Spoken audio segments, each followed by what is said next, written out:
कीमा मसाले आपके किचन में बनने वाले पकवानों की शान बढ़ाने के लिए हमने ऐसे 21 मसालों को चुना जो आपके पकवानों की ना सिर्फ लज्जत बढ़ा सके बल्कि आपके टेस्ट पर खरे उतरे। लज्जतों से भरा, स्वाद में है खरा सीमा टिक्का मसाला।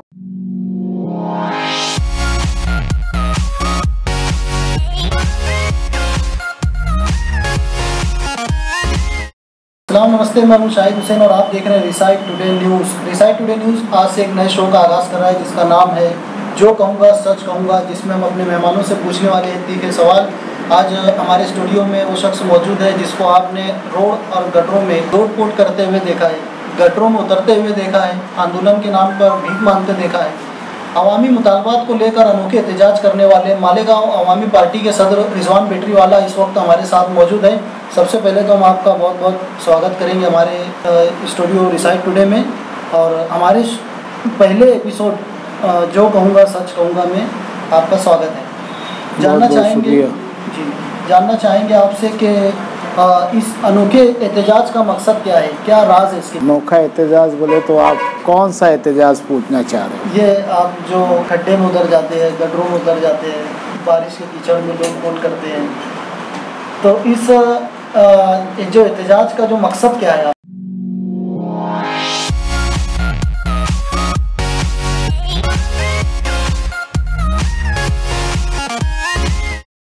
मैं आपको देखने दिखाने में तो ठीक लग रहा हूँ ना, मतलब ऐसा कहीं से महसूस तो नहीं हुआ है कि मेरी मेंटली थोड़ी कमज़ोर है बोल के? पूछना चाहते हैं कि इस अनोखे तरीके का राज क्या है? इस अनोखे तरीके का राज ये है सर कि मालेगांव शहर, सेंट्रल एरिया, महानगर पालिका, म्यूनसिपाल्टी से लेके महानगर पालिका तक मेरे अनोखे एहतजाज का सिर्फ एक ही कारण है कि मालेगांव शहर का कारपोरेटर मुसलमान, स्टैंडिंग कमेटी मुसलमान, गट नेता मुसलमान, मेयर मुसलमान, एमएलए मुसलमान,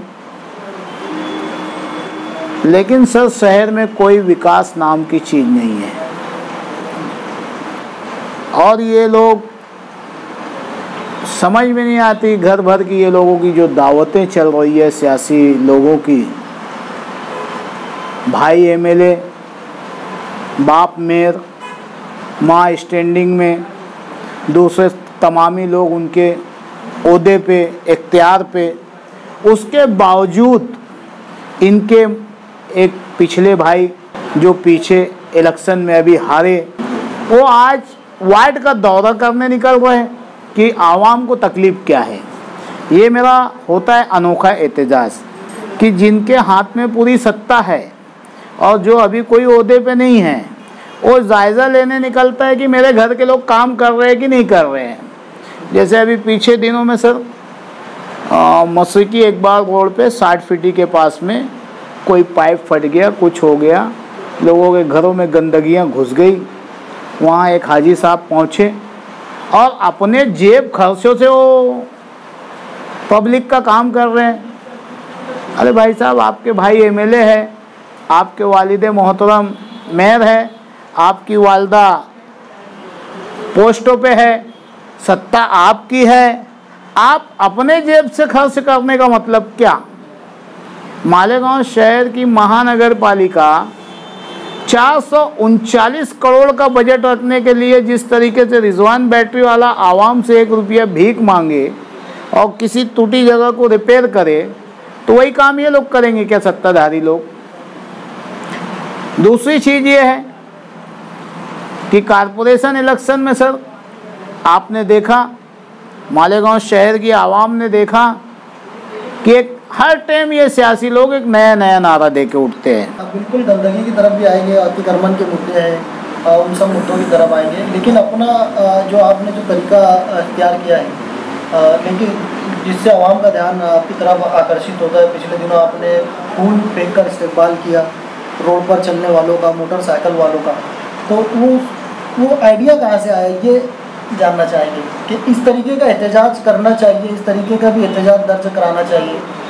क्योंकि हमारे एक महाराष्ट्र के नेता है तो वो तो जब वो एहतजाज करते हैं तो तोड़फोड़ करते हैं, आप फूल बरसाते हो। उसका कारण ये है सर, कोई आइडिया आने का सवाल ही नहीं होता है। पब्लिक को इतनी तकलीफ है, आवाम को इतनी तकलीफ है, और जिस जगह पे तकलीफ है सर वहाँ से डेली हर कारपोरेटर हमारे गुजरते हैं, स्टैंडिंग कमेटी चेयरमैन साहब एक दफ़े गुजरते हैं, तकरीबन मेयर साहब का 2 से 3 दफ़े आना जाना होता है, हमारे एमएलए साहब आते हैं, हमारे माजी एमएलए जिन्होंने बैतुल माल का नारा दिया था वो कई चक्कर वहाँ से आते जाते हैं, उनके कारपोरेटर आते जाते हैं। महागठबंधन जो महाघटिया बंधन है, उस महागठबंधन के गठ नेता कई चक्कर आते जाते हैं सर। सोचने की बात है सर, क्या मालेगांव शहर अंधे बैरों की बस्ती है क्या? ये लोग जा रहे हैं सर, महसूस करिए, कोई एक आदमी अपनी बहन को बाइक पे लेके जा रहा है, कोई एक अपनी माँ को, बुजुर्गों को लेके जा रहा है, अपनी जान हथेली पे रख के चल रहे हैं सर। उनका इस्तेकबाल करना भी बनता है जी।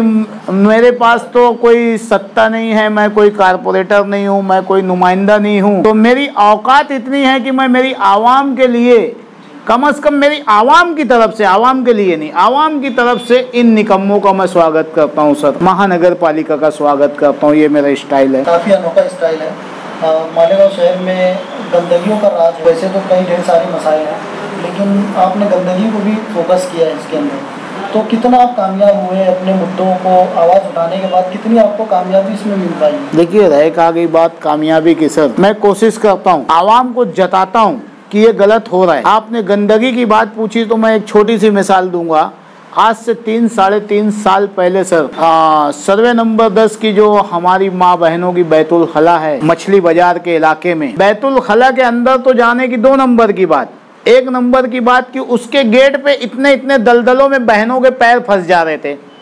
लोगों ने मुझे बुलाया कि भाई चलने के लिए अंदर जाने को रास्ता नहीं, और आप अंदर चल के देखिए कि अंदर की क्या हालत है, कोई बैठेगा नहीं। तो मैंने उसको फूलों से इस्तकबाल किया, गुलाब के फूलों से उस गंदगियों का।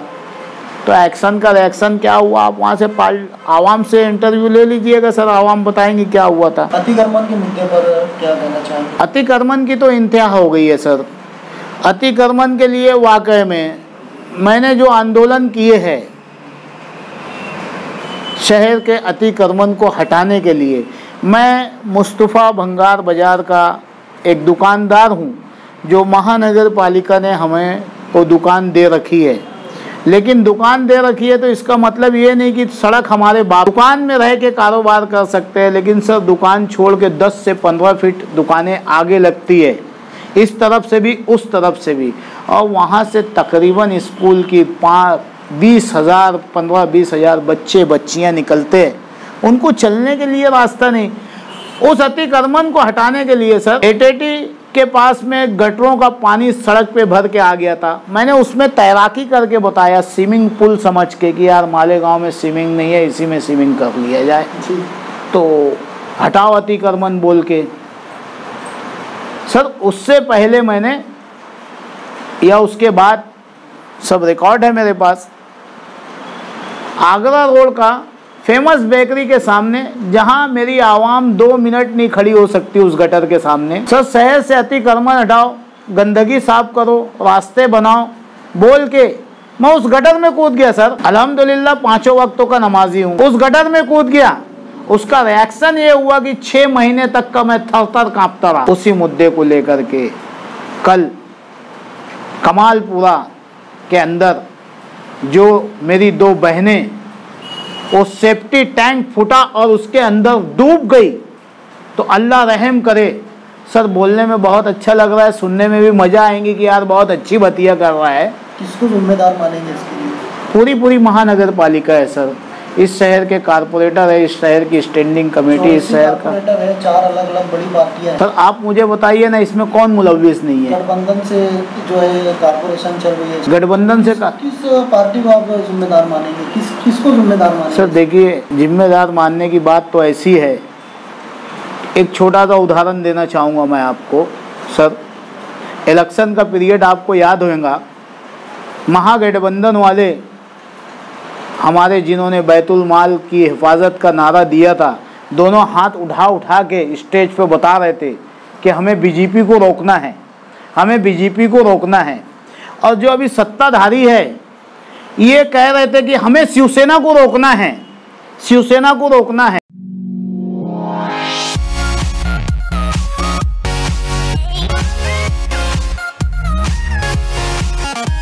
लज्जतों से भरा, स्वाद में है खरा, सीमा टिक्का मसाला। गठबंधन तो शिवसेना के साथ ही है ना सर, तो ये कौन सा तरीका है? आवाम से वोट मांगने की टाइम बीजेपी शिवसेना फिरका परस्त, और चुन के आ जाने के बाद इनकी दुकान चलाते हैं ये, तो इनमें तो सब इन्वॉल्व है ना सर। मैं मेरे नौजवानों से अपील करना चाहूँगा, ख़ास तौर से शहर के पढ़े लिखे नौजवान और मेरे वो बुज़ुर्ग हज़रात जो बेपनाह सलाहियत रखते हैं।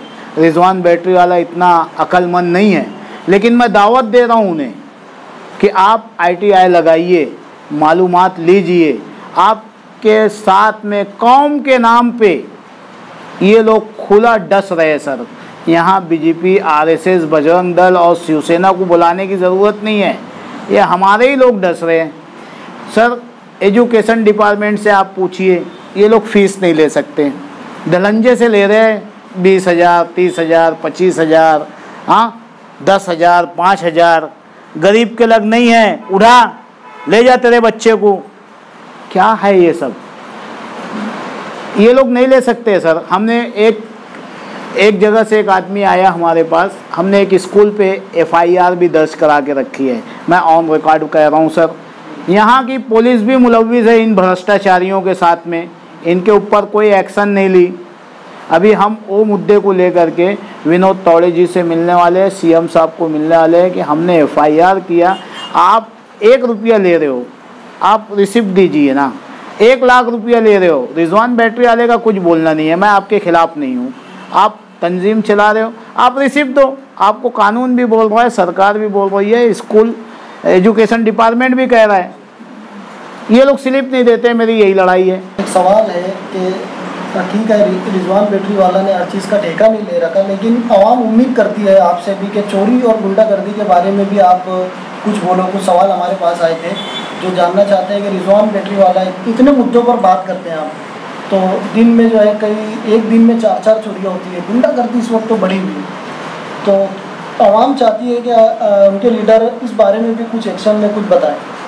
मेरी आवाम को अगर जो याद होगा या भूल गई हो तो मैं आपके चैनल के माध्यम से याद करा देना चाह रहा हूँ। उनको कोई दोषी नहीं ठहरा रहा हूँ, सिर्फ मैं उन्हें याद दिला देना चाह रहा हूँ। मालेगांव शहर की तारीख में 2010 में स्केच लाइब्रेरी में सर मैंने सबसे पहले मीटिंग बुलाई थी पूरे मालेगांव के मेडिकल वालों की और शहर के जिम्मेदारों की। 2010 में सर 8वें महीने की बात है, अखबारों की रिपोर्ट है, देख सकते हैं आप।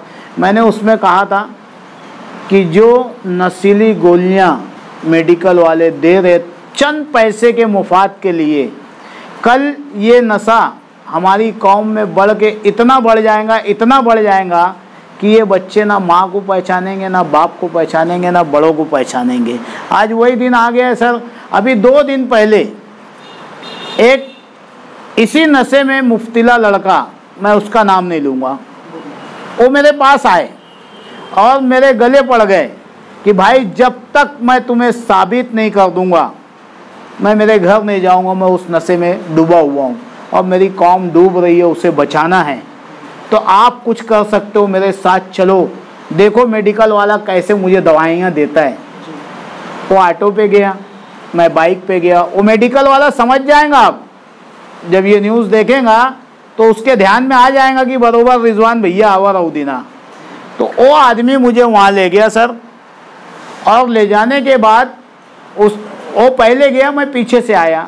एक डॉक्टर से एक दवा लिखवा के मैं लेके गया। ये देखिए, मैं बताता हूँ आपको।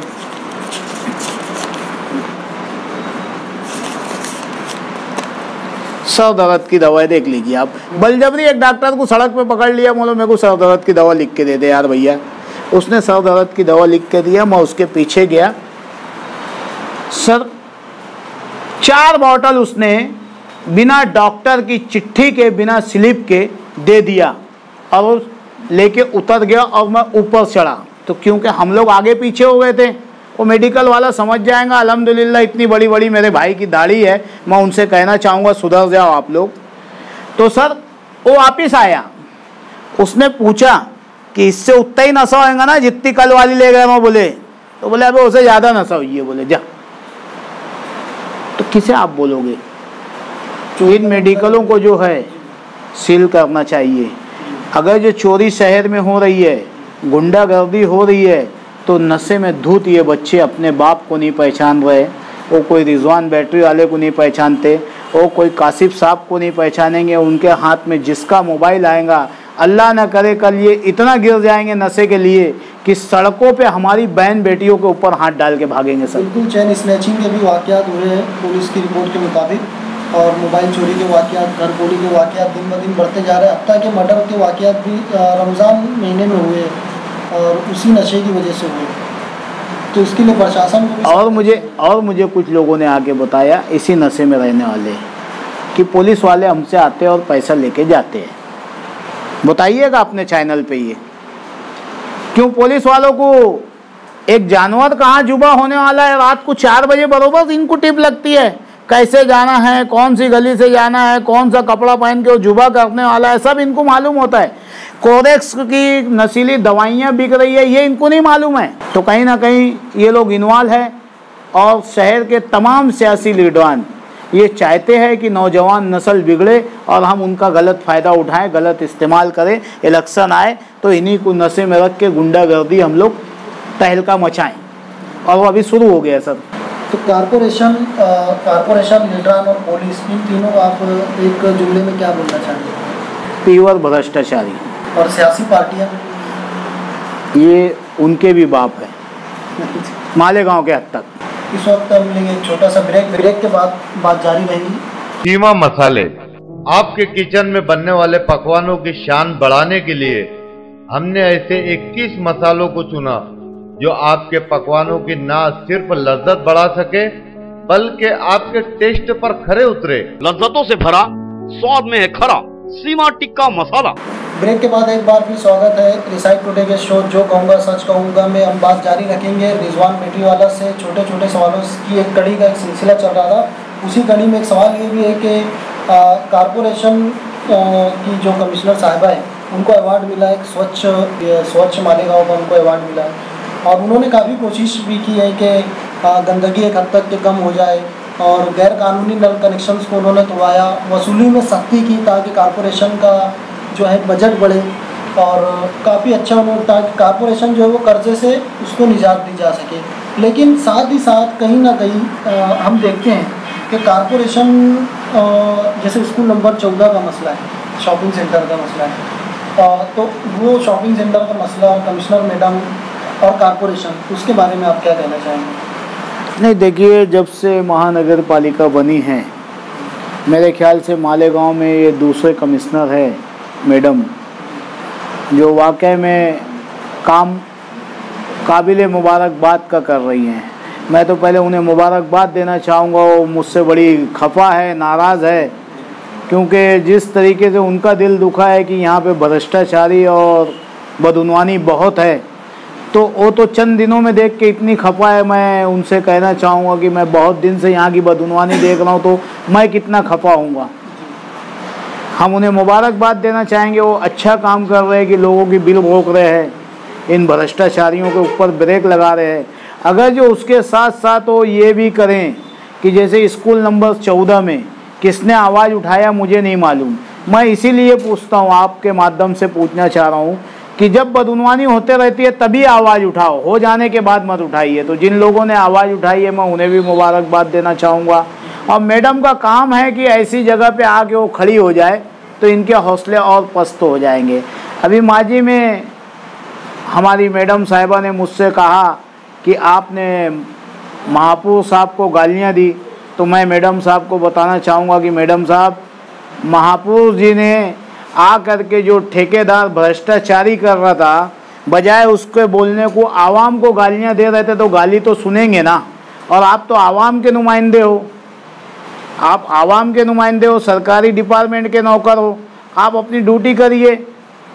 मैं मेयर को गाली दे रहा हूँ, कारपोरेटर को गाली दे रहा हूँ, एमएलए को गाली दे रहा हूँ, ये मेरा निजी मामला है। मेरे शहर का विकास कर देवे, लोगों को रोजगार दे देवे, सड़कें बना देवे, रोड बना देवे, गार्डन बना देवे, स्कूलें बना देवे। सर स्कूल, हमारी कमिश्नर साहिबा से मैं कहना चाहूँगा, मैडम स्कूल का सर्वे करिए, आपकी म्यूनसिपल कॉरपोरेशन का सर्वे करिए। सर आप भी अपना कैमरा लेके जाइए, बच्चे स्कूल पढ़ रहे हैं, एक क्लास के अंदर 30-40 बच्चे, ऐसा लगता है कि स्लेब 2 मिनट में गिर जाएंगे और सब बच्चे ख़त्म हो जाएंगे। और अभी पीछे हुड़को कॉलोनी में स्लेब गिरा भी सर, एक बच्ची को कई टाके लगे, मामले को दबा दिया गया। इसकी इंक्वायरी करिए आप। हम आपको मुबारकबाद दे रहे हैं, आप जो अच्छा काम कर रहे हैं, हम आपका इस्तकबाल करते हैं, और जो आवाम के लिए अच्छा काम करेगा हम उसका इस्तकबाल करेंगे। इंसान को बसने के लिए जो बुनियादी ज़रूरत होती है उसमें बिजली भी सबसे बड़ी बुनियादी ज़रूरत मानी जाती है इस वक्त। तो बिजली का जो निज़ाम है मालेगांव में, उसके बारे में आप क्या कहना चाहेंगे? देखिए बिजली का ऐसा है कि यहाँ के सब मुझे जिम्मेदार लोग बताते हैं कि क्या चल रहा है अंदर। इनकी सब मिली भगत है, एक दूसरे के खिलाफ चिल्लाते हैं। बिजली के लिए यहाँ के किसी सियासी लीडरों में इतना दम नहीं था सर कि ये लोग मोती भवन पे जाके धरना देवे। हमने सबसे पहले जाके मोती भवन पे धरना दिया, और ऐसा धरना दिया कि नीचे से ऊपर तक का ऑफिस बंद करना पड़ी। वीडियो आप देख सकते, रिजवान बैटरी वाला हवा में बात नहीं करता। सर हमने पूछा, ये चोर है ये जितने हैं, और इतने बड़े माफिया है कि कई 100 करोड़ रुपया जनता का खा गया। अल्फरा स्कीम, न जाने कौन कौन सी स्कीम के पैसे आए और इन्होंने सब खा गए। हम पूछते हैं तो ये जवाब ही नहीं दे पाते हमसे, और ये लोग पूछते हैं तो बरोबर यार महावितरण वाले इतना प्यारा जवाब देते हैं और ये भी लाजवाब होके वापस आ जाते हैं। इनके क्या मामला है मुझे तो नहीं समझ में आता, मुझे क्यों नहीं जवाब देते ये लोग। मैं पूछता हूँ तो मैं भी तो आवाम का ही नुमाइंदा हूँ ना भाई। बिल्कुल। और साइजिंग के मामले में इस वक्त तो जो साइजिंग का मामला भी तो 1 हफ्ता साइजिंग बंद है, उसके बारे में आप क्या कहना चाहेंगे? तालियां दोनों हाथ से बजती है। मेरे जिस भाई ने भी इस मुद्दा उठाया है मैं उसे मुबारकबाद दूंगा कि अच्छी बात है, लेकिन मैं पूछना चाहता हूँ क्या आज ही हम लोगों को धुआं दिखने लग गया क्या? ये साइजिंगें सर 60 साल से चल रही है। मैं सरकार से पूछ रहा हूँ, पोल्यूशन कंट्रोल बोर्ड से पूछ रहा हूँ कि इन्हें परमिशन किसने दिया यहाँ पे। इससे पहले कभी पोल्यूशन कंट्रोल बोर्ड के कोई ऑफिसर नहीं आए, इससे पहले कोई कारपोरेशन के इंक्वायरी करने वाले नहीं आए कि साइजिंगें बनी है यहाँ पे, साइजिंग बन के चल रही है और उसमें हड्डी जलाई जा रही है और प्लास्टिक जलाई जा रही है। सर सबों ने आए और सबों ने अपना हाथ अच्छी तरीके से धोया। अब जब खूब अच्छी तरीके से हाथ धो लिए तो अब सोच रहे कि यहाँ पे अटकी है तो उल्टी करो। मैं साइजिंग मालकान से कहना चाहूँगा कि आपकी लड़ाई कोर्ट में है, आप किसी सियासी के पीछे मत भागो। आप कोर्ट में क्या कर सकते हो वो करिए, और हम इन साइजिंग वालों के लिए एडिशनल कलेक्टर साहब को अभी फ़िलहाल निवेदन देने वाले हैं 1-2 दिनों के अंदर। एक सवाल है कि मराठा समाज को रिजर्वेशन दिया गया है, ये आवाम की तरफ से है, तो आवाम ये जानना चाहती है कि क्या रिजवान बैटरी वाला मुस्लिम रिजर्वेशन के लिए भी कोई तहरीक चलाए जो कि अनोखी हो और असरदार हो? नहीं सर, मुझे तो नहीं मालूम कि मराठा समाज को रिजर्वेशन दिया गया, और अगर जो मराठा समाज को रिजर्वेशन दिया गया है तो ये गलत है, क्योंकि दस्तूर के मुताबिक उनको मिल ही नहीं सकता है। मैं मुस्लिम होने के नाते जब मुझे कह सकते हैं कि मेरी कौम को कह सकते हैं कि आपको रिजर्वेशन नहीं, तो इनको भी नहीं मिलना चाहिए। और इनको अगर जो मिलता है तो ये तो बाबा भीमराव अंबेडकर के बनाए हुए दस्तूर, संविधान और उसके कानून की धज्जियाँ उड़ाई जा रही है। अगर जो ऐसा करते हैं तो इससे बाज आ जाए। ये मुल्कों के टुकड़े कर रहे हैं ये सर, ये जो है तो रिजर्वेशन नहीं बांट रहे। और पीछे जो 5 साल पहले पता नहीं कौन सी MRF निकली थी, क्या निकली थी, मैं उनसे पूछना चाहूँगा जनाब कितने पढ़े हो आप? दस्तूर पढ़ो, कानून पढ़ो, कितना % रिजर्वेशन है और किसको मिलेगा किसको नहीं मिलेगा। क्यों आवाम को बेवकूफ़ बनाने का काम करते हो? शहर तो सुधारो, रिजर्वेशन बाद में मांग लेंगे अपन। जिस तरीके की आपकी शख्सियत निकली है, मालेगांव अवामी पार्टी आपने बनाई और बदउनवानी के मुद्दे पर ख़ास तौर से आपने काफ़ी फोकस किया, लेकिन जब शहर में कोई इस तरीके का काम करता है, इस तरीके की एक्टिविटी करता है, तो उसके साथ एक लफ्ज़ जुड़ जाता है, तोड़ीबाज।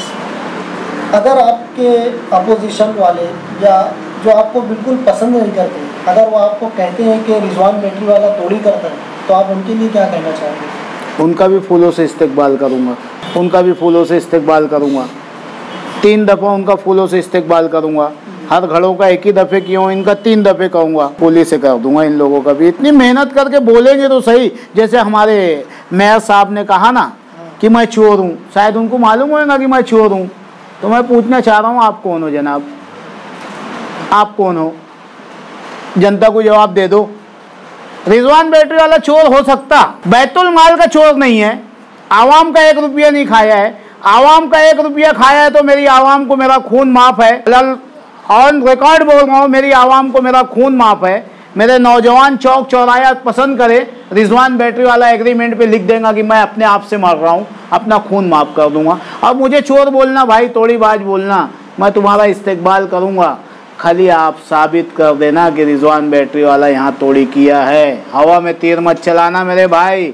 जैसे इलेक्शन पे तुम लोग सौकन जैसे बतावत हो ना, और जाके हुआ सब एक हो जातो, वो मत करना। खाली मेरे बारे में तोड़ीबाज बोले तो मैं इनके ऊपर FIR दर्ज कराऊंगा, सबूत दो। बिल्कुल, बोलिए सर।